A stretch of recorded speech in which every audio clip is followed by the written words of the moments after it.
politics is a good word. It's the polis. What's the will of the people? Well, how do you know the will of the people unless you engage in public dialogue about the needs of the people? And that's what a leader has to do. And a leader has to have the courage to step into deep water.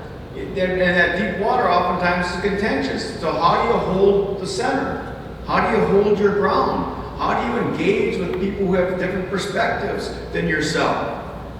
Dr. King had people wanting to kill him. And he continued to talk with them. This was not in an abstract. And a story from a friend of mine.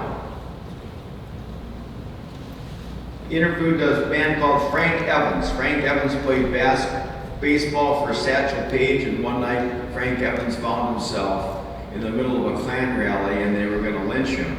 And one of the people said, "You're Frank Evans, you play for Satchel Paige." He said, "Yes, sir." So let that man go. And he got out of there. Never forgot that. When Dr. King started to march, Frank Evans joined him. And on a march, going through Memphis, they're walking and somebody threw a brick that hit Dr. King in the head, knocked him to his knees. Dr. King was on his all fours and he said to Frank, give me that rock.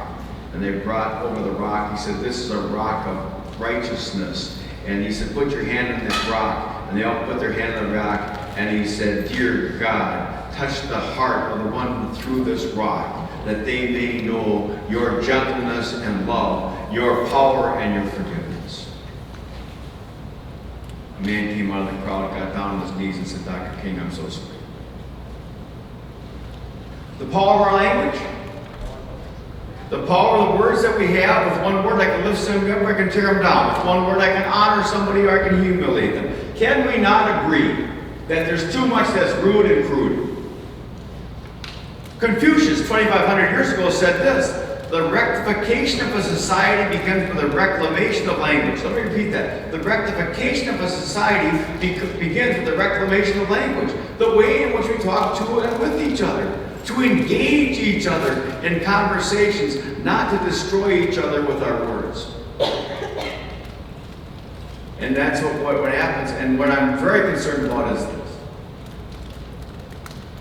So we watch on TV as adults and we can have some level in terms of boundaries. Do you not think that's filtering down to our children?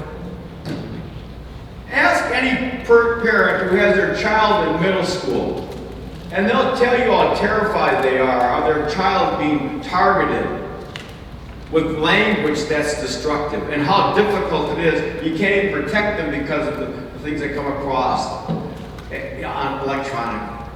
What do we do to our children if we do not speak with each other in civil, respectful ways in which we honor those, and particularly honor those that we may disagree with? Easy to say, difficult to do. But servant leadership never defined itself as being easy.